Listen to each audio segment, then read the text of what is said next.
I'm with Paddy Davitt now. Pad, this is a lot more happier situation than Wednesday. Funnily enough, it's raining like it was at Newcastle, but I'm not kind of mind it too much after what we've seen there tonight. Yeah, back on the horse, job done. Calmer in the sense that they had to hang on for God knows how many extra additional minutes. 5 went up, I think it was more like 7 by the end. So very similar to what we had to endure at Tyneside, and thankfully not the same outcome. So that in itself, microcosm, would be a very big positive. I think that they can do that, and their backs are against the wall, and the crowd are up at home, and they see it through and get the 3 points. But to be honest, we've been critical. It probably shouldn't have come to that. They were 2-0 up, and it should have been a lot more, because I felt they were always in control. Certainly in the first half, Cameron Jones got the early goal. Jacob Murphy should have made it 2 before the break, and then Robbie Brady's would have more or less put the seal on it. So yeah, there's always things to be critical about. But I think tonight, after what we had to all endure at midweek, let's just savour the 3 points and a nice international break.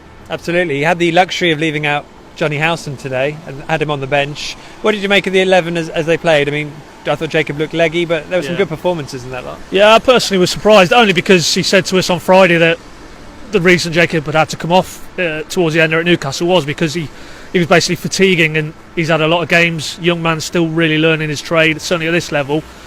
So you thought, well, 3 or 4 days isn't a great turnaround time.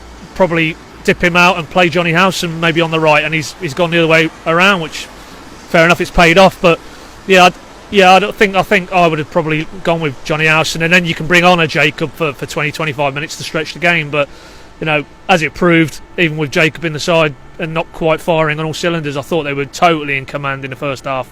Dorrans was setting the tone, Tetty was getting around them.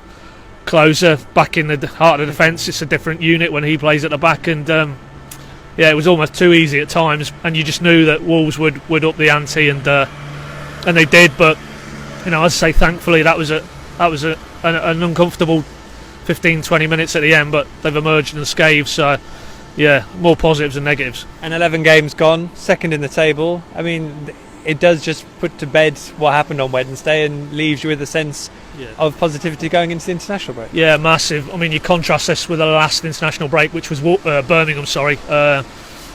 Desperately poor performance, got exactly what they deserved, and then obviously compounded with not probably doing the business they all wanted to do inside and outside the club on deadline day. That was a very kind of poisonous atmosphere almost, I felt, that international window, and to be fair to them, they came firing on all cylinders, 4 or 5 wins on the spin, but it's going to be a far more pleasant 2 weeks now, I think, ahead of, is it Rotherham next? It is, so just all you hope now, if you're Alex Neil, Norwich's fans, is that those international boys come back unscathed, particularly Robbie Brady, because I just think that could really kick him on now. I mean, Alex Neil, I thought it was quite illuminating that he basically said that before the game today, they more or less sat him down and said, look, we need more from you. We all know what quality he's got. We saw that in the summer with the Republic at Euro 2016. We haven't really seen that in a Norwich shirt up until about the 73rd minute tonight, when he's killed in an absolute beaut. So let's just hope that really kicks him on and we actually see the Robbie Brady who can decide games at this level. Couldn't agree more. So 2 really difficult back-to-back away games, 3 points. They're better off than if they'd drawn them both after all that. True. So there we go. We'll see you on the other side of the international break. Thanks, Pad. Thanks, Mike. Cheers.